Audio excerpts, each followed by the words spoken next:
Guys, how you doing? In this video, we're going to repair some of the cars that we busted up in the previous few videos. So this is my TRex TRex 4.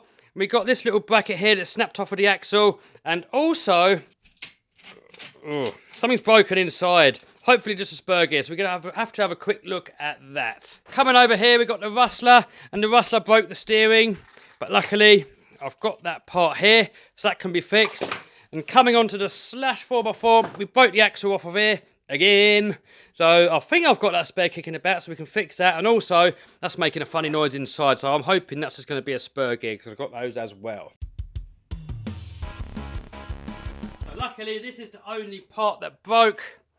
And not so long ago, I broke this part here, which is the front one from the front panhard rod. And luckily in the packet, it comes with all of them for both axles, so that should be an easy fix. Rear drive shaft's seen better days. I mean, that didn't really break, but I carried on driving it when this was all flapping around, and it's kind of sort of flapping all around like that, and took that out with it. I see people in the comments, they keep asking me, Kev, when are you going to rebuild the TRex 4? Soon. No set date yet, but I want to do a bit more water with it yet. I still want to beat it a bit more, and I want to keep using it, you know, while it's still in its sort of beta stage. I can sort of bash it around a bit and have a bit of fun with it. And then once I rebuild it, I want to look after it a little bit more. So, well, when it kind of stops going, then I'll probably rebuild it sometime soon. So this should be a really easy fix. I got this part here, which is old, because this part here is all busted up if you have a look, but that bit comes off.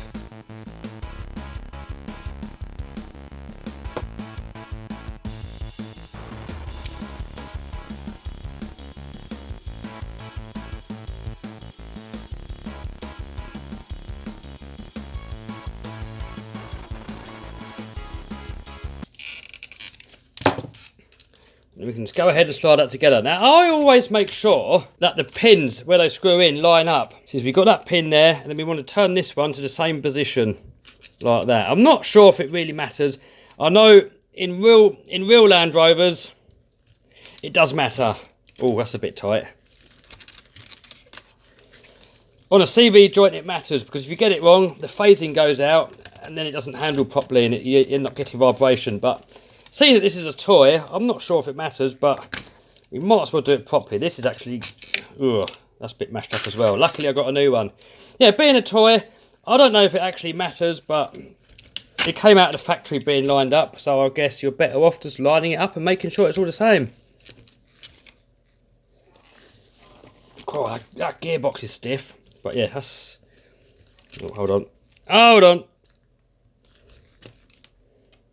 Yeah, there we go, that's lined up. So if you put it back exactly the same way that it came apart, then at least you can't go wrong. What I should have really done is when this thing broke, I should have stopped driving it. But, you know, me being me, I kept going, and now it's ended up damaging the gearbox. So we're going to rip the cover off on that in a minute. Hopefully it's just a spur gear. Alright, I've lost this bottom cap as well. You see on the other ones, I've actually cable tied it on, because I'm running the suspension so low that this tends to rattle loose. But the cable tie here is gone. And I'm not sure if I have a spare. I probably will have somewhere. I'll have a look for that when the camera's off. Ah, there we go. I will drill this as well, and then put a cable tie around, tie it to the spring, and that way it's going to keep it there and stops it from getting lost. Alright, let's have a look what's going on inside here then. I'm really hoping it's a spur gear. That would be a relatively easy fix if it is. Oh yes, yes, we're lucky. Look at that. Oh, look at the state of that spur gear, guys. So yeah, that's going to be an easy, kind of an easy fix. We're still going to have to take out the gearbox. But a little trick here, guys. I always used to struggle getting this thing out, but all you got to do is pull it forward, lift it up, twist it, and we're out. By the way, guys, this servo here has been twitching in and out of gear, so I've temporarily cable tied it into high range. I mean, this thing really does need a rebuild. It really is overdue. But as I said, I want to have a bit more fun with it first. I've taken this out once before, guys, but it was a little while ago and I can't really remember. But I remember it being relatively easy. So you guys have done this before, you're probably laughing at me. It's only really got to come away enough just so we can get a screw or spanner on here, just so we can get this nut off of here. So I haven't got to take it all the way out. One thing that is quite handy, guys, is that if you want to lock up the gearbox, it's got a little hole on the back of this shaft here, and you can put in a 1.5mm hex driver, Allen key driver. But, guys, I wouldn't use one of these, because I've done that before and I snapped it off. So if you put one of these cheapy things that the kit comes with, they're made out of softer metal, and it's going to be less likely for it to snap. So I like to lay all these parts out in the exact order that they came off.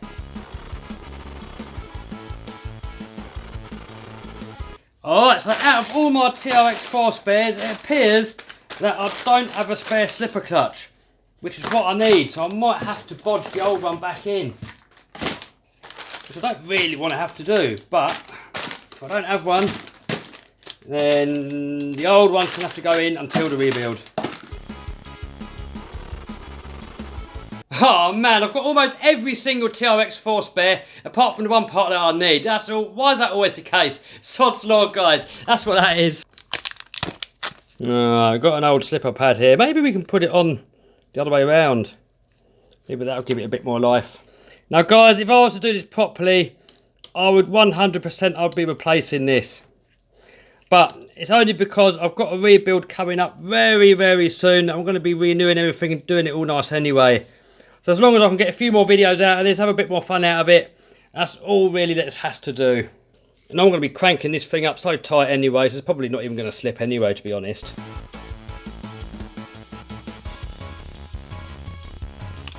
Alright, I'm just going to crank this up, guys. I don't want the thing slipping.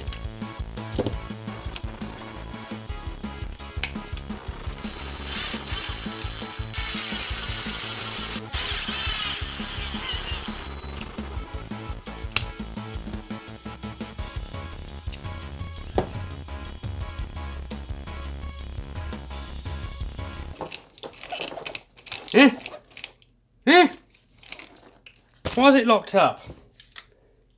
What's happening, guys? That's strange. That turned a minute ago.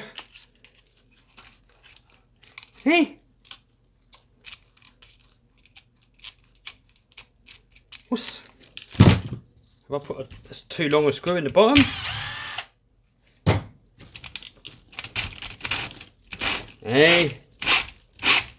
Guys, this thing needs a rebuild so badly.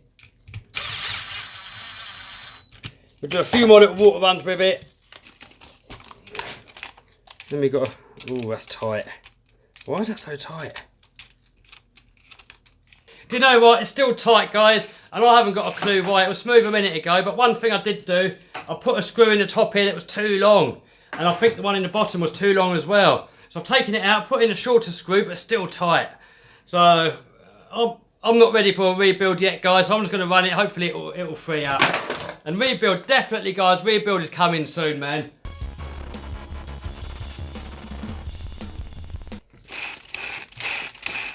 Alright, so that'll do for now. Let's have a look at the Rustler. Alright, so this one here should be a relatively easy fix. I'm hoping if I just take these 4 screws out here, and that's going to lift the whole steering assembly out enough just to get at that servo. Oh yes, I think we will. Yes. Easy repair job this one, guys. Be nice if they were all this easy. New servo saver on. So now all that we need to do is turn on the radio, make sure the trim is in neutral, plug in the battery, turn him on. That all turned on, we can now go ahead and put our servo saver back on, making sure that everything sits nicely at 90 degrees. Go ahead and put our screw back in the middle. I'm going to go ahead actually, and I'm going to do that up by hand because I don't want to strain the servo and I don't want to strip the screw.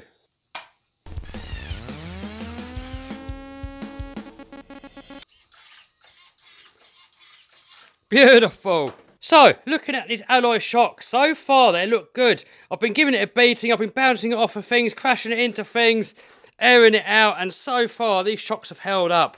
Last time I took it out on the plastics, it done every single shock in, apart from one. So far, guys, these shocks are looking good. Alright, so next, let's have a little look at the Slash. Alright, so I've got to replace the axle. And TRex have actually made a video showing how you can fit the X01 drive shafts. So if this keeps happening, I will probably be doing that sooner rather than later. But it's quite an easy fix, guys, so I don't know, I might just keep doing this for a while.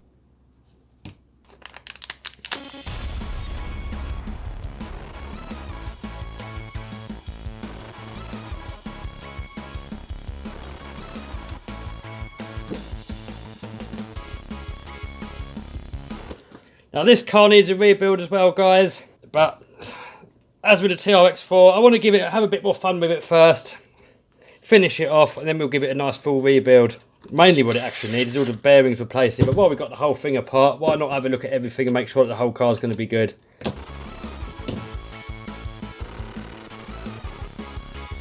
Alright, so a little trick I've done here, because I've rounded out the hexes. There's a video on my channel actually. What I basically did is drill 2 holes and put a pin through there to lock the pin to the wheel, and then glued it in as well. So that's, if you're wondering, guys, that is why the hex is attached to the wheel. And I'm still testing this. I had it out once already, or twice actually so far, and it's held up fine.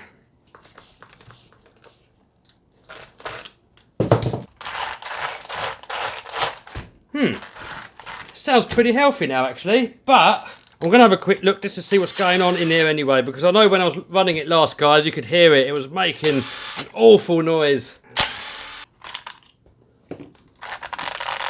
Oh, Spurgeon looks okay.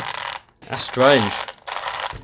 Mate, it could have been because one of the wheels was off actually, I don't know. Alright, well we'll put it back together, give it a quick run, and then I suppose we'll know if it's alright or not.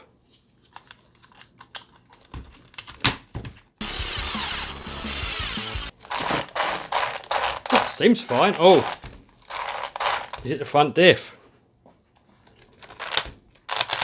Oh, guys, here, look.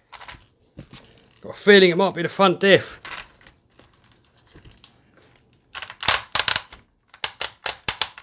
Yep, front diff, guys. Alright, let's whip it open and have a look. Well, I've got the part, so hopefully it will be an easy fix. Now, I've never actually done a diff on this before. I mean, I've had the diff out when I've completely rebuilt the whole car. But I don't know how easy it is to get the diff out with it all attached to the car. So I guess we're going to find out. But one thing's for sure, guys. These things make life easy. I remember back in the day doing all this lot by hand. And oh, guys, it's painful.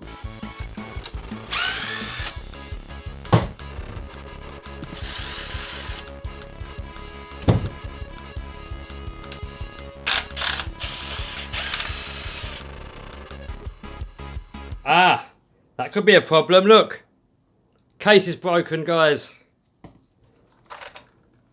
So that is probably why it's been skipping. Oh, and there's sand in there. Look, can you see that? Full of sand. Alright, so I can't fix this one now. I'm going to have to order this part. I haven't got this part in stock.